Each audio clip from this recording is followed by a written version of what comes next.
Hello বন্ধুগণ, welcome to KCN. বন্ধুগণ, Kolkata night Riders এদিন খেলতে নেমেছিলেন ইডেন গার্ডেন্সে লখনৌ সুপার জায়ান্টসের বিরুদ্ধে। হ্যাঁ ফ্রেন্ডস, কলকাতা নাইট রাইডার্স তার 5 নম্বর ম্যাচটি খেলতে নেমেছিলেন লখনৌ সুপার জায়ান্টসের সাথে এবং অসাধারণ 8 উইকেটের সাথে কিন্তু দুর্দান্ত ভাবে জিতেছেন কলকাতা নাইট রাইডার্স।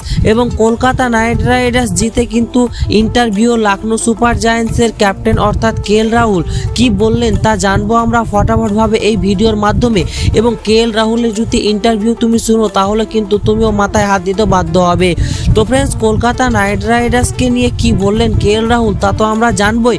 এবং কলকাতা নাইট রাইডার্স এদিন ইডেন গার্ডেন্সে খেলতে নেমে কিন্তু টসে জিতেছিলেন এবং টসে জিতে প্রথমে বোলিং করার সিদ্ধান্ত নিয়েছিলেন ক্যাপ্টেন শ্রেয়াস আয়ার।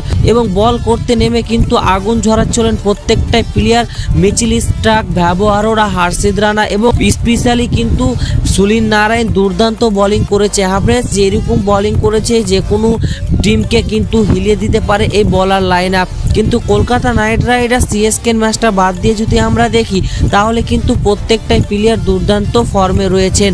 এবং কলকাতা নাইট রাইডার্সকে নিয়ে কেএল রাহুল ম্যাচের শেষে ইন্টারভিউ নিয়ে কি বললেন তা জানার আগে কেএল রাহুল না শ্রেয়াস আয়ার, এই দুই প্লেয়ারের মধ্যে তোমার কাছে খাতারনাক ব্যাটসম্যান কোনটি এবং খাতারনাক ক্যাপ্টেন কোনটি? তোমাদের মূল্যবান মতামত কমেন্ট বক্সে লিখে অবশ্যই জানাও।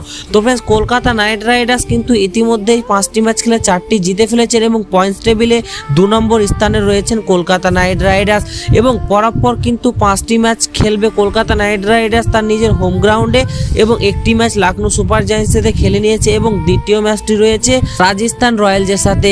তো ফ্রেন্ডস, আমি তোমাদের বলে রাখি কলকাতা নাইট রাইডার্সকে নিয়ে কেএল রাহুল ম্যাচের শেষে নিয়ে যা বললেন, কলকাতা নাইট রাইডার্সের বলাররা যেরকম বোলিং করেছে সেই রকম বোলিং খুব একটা প্রভাব ডালতে পারেনি আমাদের বলাররা।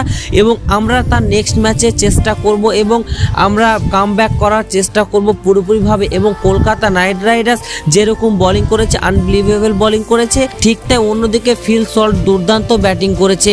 এই পার্টনারশিপটা যদি আমরা ভাঙতে পারতাম, শ্রেয়াস আয়ার এবং ফিল সল্টের মধ্যে যে পার্টনারশিপটা হয়েছে এই পার্টনারশিপটা যদি ভাঙতে পারতাম তাহলে অন্য কোনো রেজাল্ট দেখতে পারতাম আমরা। তো আন্দ্রে রাসেল এবং রিঙ্কু সিং দুর্দান্ত ভাবে কীরকম ইনিংস খেলে আমরা তো জানি, এই দুই মারাত্মক প্লেয়ার ছিলই।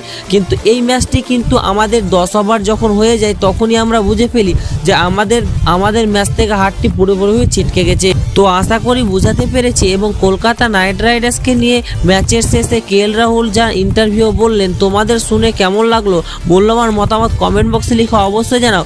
আর কলকাতা নাইট রাইডার্স যে হোম গ্রাউন্ডে আরও 4টি ম্যাচ খেলবে, 4টি ম্যাচের মধ্যে কটা ম্যাচ জিতবে তা এটাও কমেন্ট বক্সে লিখে অবশ্যই জানাও। তো দেখা হচ্ছে নতুন অন্য কোনো ভিডিওতে, ততক্ষণ পর্যন্ত তোরা সব ভালো থেকো। ধন্যবাদ।